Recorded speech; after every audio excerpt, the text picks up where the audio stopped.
सर्वदा या देवी सर्वभूतेषु ममायुतेन संस्थिता नमस्तस्यै नमस्तस्यै नमस्तस्यै नमो नमः।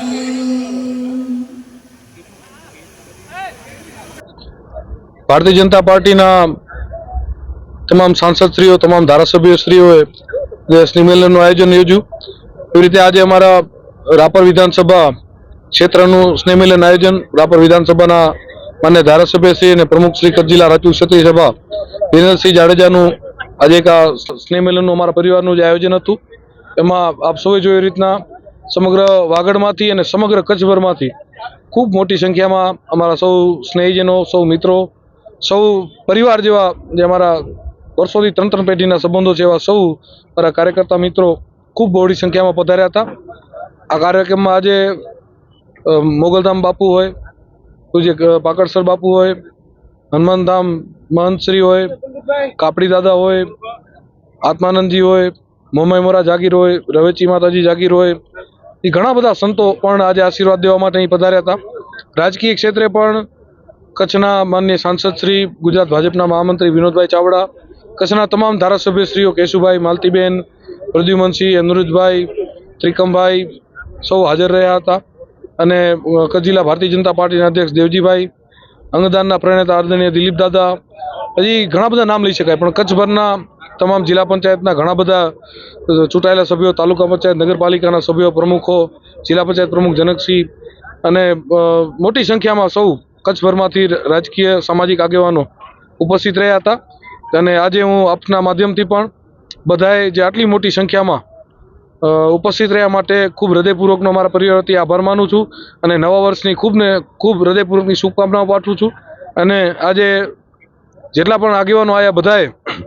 આદરણીય નરેન્દ્રભાઈ મોદી સાહેબના નેતૃત્વમાં ભારત દેશ જે વિશ્વગુરુ બનવા તરફ આગળ વધી રહ્યો છે, ભારત દેશ જે દરેક ક્ષેત્રે સક્ષમ બની રહ્યો છે એની વાતો કરી। સાથે આજે રાપર વિધાનસભામાં પણ ભારતીય જનતા પાર્ટીની જ્યારે સરકાર હોય, માન્ય મુખ્યમંત્રી શ્રી ભૂપેન્દ્રભાઈ પટેલ અને માન્ય પ્રધાનમંત્રી શ્રી નરેન્દ્રભાઈ મોદી સાહેબ અને માન્ય પ્રદેશ અધ્યક્ષ શ્રી સી આર પાટીલ સાહેબ આ બધાના નેતૃત્વમાં જ્યારે ધારાસભ્ય શ્રી વિરેન્દ્રસિંહજી ખૂબ એક્ટિવપણે એ વાગડ વિસ્તાર માટે, રાપર વિધાનસભા માટે કામો કરતા હોય ત્યારે મેં કામોનું વર્ણન જે કર્યું છે આપ સૌએ જોયું છે, એમાંથી ક્લિપ લઈ લેશો। પણ ટૂંકમાં કહું તો આ 2 વર્ષમાં 2200 કરોડ કરતાં વધારેના કામો એ આપણી ગુજરાતની અને કેન્દ્ર સરકારમાંથી જે મંજૂર થયા છે એના માટે પણ આજે આખા વાગડની જનતા વતી માન્ય મુખ્યમંત્રી શ્રી ભૂપેન્દ્રભાઈ, માન્ય પ્રધાનમંત્રી શ્રી નરેન્દ્રભાઈ, માન્ય સી આર પાટીલ સાહેબ, માન્ય સાંસદ શ્રી અને આખી ભારતીય જનતા પાર્ટીના નેતૃત્વનો, માન્ય ધારાસભ્ય શ્રી વિરેન્દ્રસિંહજીનો સૌ લોકોએ આભાર માન્યો હતો। બાપુ, વધારેમાં વધારે સંખ્યા આજે હતી, 7મું સ્નેહ મિલન અને આખરી સ્નેહ મિલન હતું, કઈ લાગણીથી લોકો વાગડ વિસ્તારની અમે પેઢીઓથી સેવા કરતા આવ્યા છીએ। હંમેશાથી અમે જેમ કહ્યું છે કે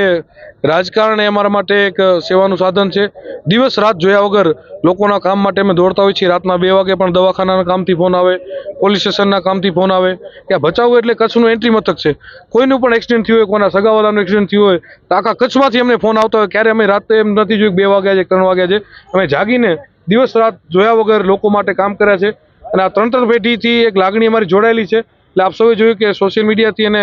ખૂબ નજીકના મિત્રોએ ગામે ગામ જઈને આમંત્રણ આપ્યું ત્યારે તો પણ આટલી મોટી સંખ્યામાં લોકો મને આશીર્વાદ દેવા આવ્યા, કારણ કે આ એક માત્ર રાજકીય નહીં પણ એક પારિવારિક સંબંધોથી અમે આખા આ વાગડ વિસ્તારથી, આખા કચ્છથી વિસ્તાર આમ જોવા જઈએ તો વિકાસની દ્રષ્ટિએ ખૂબ અન્ય વિધાનસભાઓના માફકમાં પછાત રહ્યો હતો। વાગડ સૌથી આગળના સૂત્રો ખૂબ લાગ્યા પણ ખરેખર હજી સુધી વાગડ સૌથી આગળ થાય એવું કોઈ કામ નહોતું। બધા ધારાસભ્યોએ પ્રયાસ કર્યા છે, હું ના નથી કરતો, પણ જ્યારે સરકારમાં એક સક્ષમ ધારાસભ્ય તરીકે, પ્રજાની વચ્ચે રહેતા ધારાસભ્ય તરીકે કે ક્યારે વ્યક્તિગત કોઈ કામ લઈને ના ગયા હોય પણ હંમેશા પ્રજાના કામો લઈને જે વિરેન્દ્રસિંહ જતા હોય ત્યારે સરકાર પણ ભારતીય જનતા પાર્ટીની હોય ત્યારે 2 વર્ષમાં જેટલા કામો થયા છે એ આપ સર્વે કરશો તો કદાચ અગાઉના ઘણા વર્ષોમાં આટલા કામો નહીં થયા હોય તો ભચાઉ અને રાપર એ કચ્છમાં ખરા અર્થમાં સૌથી આગળ આવશે અને આ 2 વર્ષમાં જે સરકાર તરફથી મંજૂર થયેલી ગ્રાન્ટો એનો જવાબ આપે છે અને હજી ઘણા બધા વિકાસના કામો કદાચ એ અત્યારે કહેવા બેસું તો આ ઇન્ટરવ્યૂ, એક સભા અને મારું ભાષણ થઈ જાય એટલે લાંબુ નહીં કહી શકું। થેન્ક યુ, ધન્યવાદ। આ બધા પણ